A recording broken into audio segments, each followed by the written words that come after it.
So here we are with Stephanie Powell from Emerald Lane Recruitment. How you doing? I'm wonderful. How are you? I'm all right. I'm surviving. I'm still here.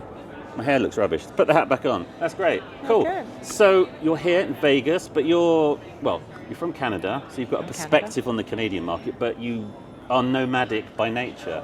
So you have a perspective on a few different markets. Where have you been spending time?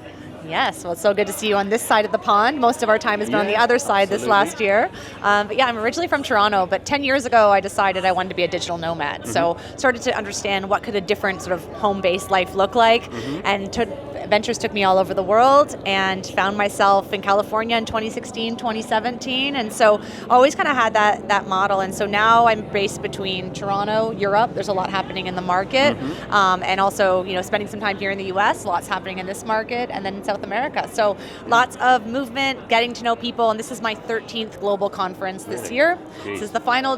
This is Lucky 13 in Vegas. And as of the weekend, I am off for 2 months. Well, I'm working. The work doesn't stop, but I am off the conference circuit to recharge my batteries and back in Europe again in the fall, or in the spring, sorry. Very cool. Yeah. So what are you kind of excited about for 25? What markets do you think, or just generally the industry, what do you think is going to be happening? Honestly, you work in recruitment, so is it like, do you feel like there's more opportunity being created and you think that will kind of grow and thrive in certain markets or globally? What's your sort of take on things? Yeah, it's a good question. And one of the trends I saw this year actually was the more mature markets swinging back into recruiting. So as you said, I joined Canada. I was recruiting back in 2019, right, when the market was first starting. We obviously were scaling up all the companies coast to coast. They all needed to grow.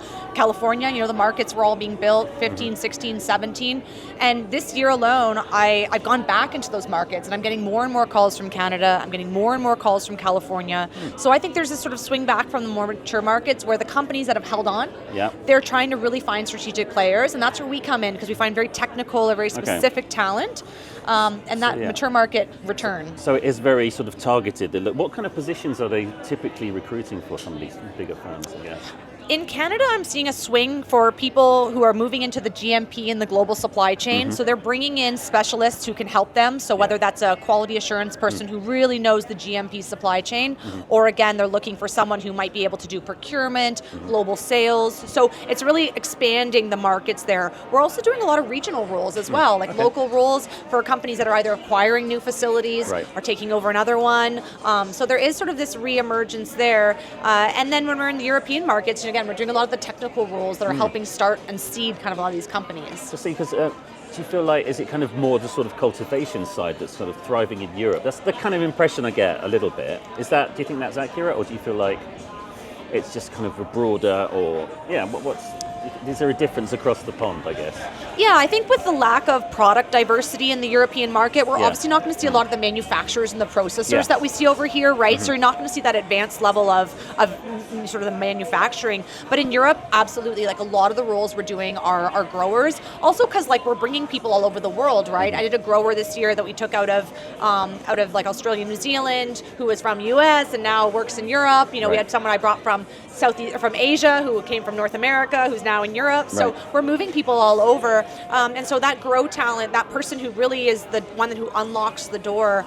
Post-harvest is another big one we're working on in these markets, because there's not a lot of that legacy experience either. Yes. Where you pull from the legacy markets traditionally when we began. A lot of these new markets, you don't have a legacy market. You might have a few people, but you don't have that wide diversity. I always feel like cannabis is very much a sort of North American phenomenon first, before it becomes a sort of European one. I feel like there's more, the culture of it is more rooted here, and obviously the business side of things too, but it's interesting to see how it's shaking out in Europe in particular. Yeah, there'll always be that West Coast, California, we called ourselves Emerald Lane. It's a little bit of a play on the Emerald Triangle. It's where I started, right?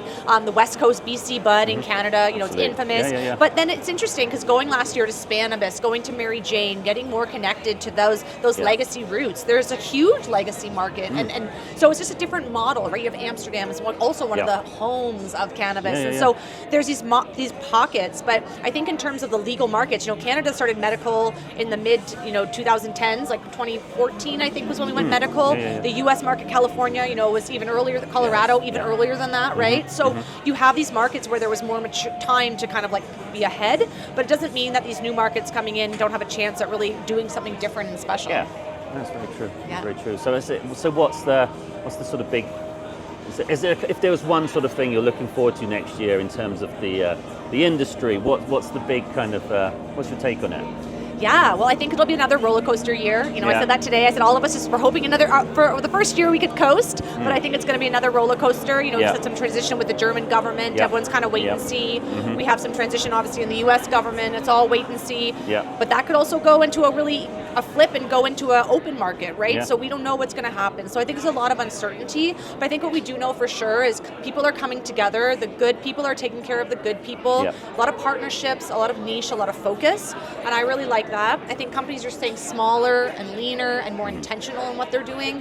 So that's something I'm excited about. And for us, we're expanding. I just brought on a new recruiter to run our U.S. business. Very cool. I've done some work in the U.S., but she's from the U.S. and been recruiting for 4 years. So each state's like its own country. Yes. So she is going to bring so much growth for us as a company. I'll be back on the ground in Europe starting in Cannabis, and I think I'll be there for 5 to 6 years, well, probably more than that, but 5 to 6 months on the ground next year, all the big conferences. So also looking forward to the conferences and the events. GCNC always does their amazing mixers in Berlin. I'm already looking forward to that one. But they'll really continue to be this community that sees each other all over the world, gets to say, how are you doing? Work together, collaborate together, build abundance together, build this industry together, and that's a pretty special thing. Amen. Very true. Absolutely. Thank you very much. Yeah, That's thank great. you. Thank you. Thanks.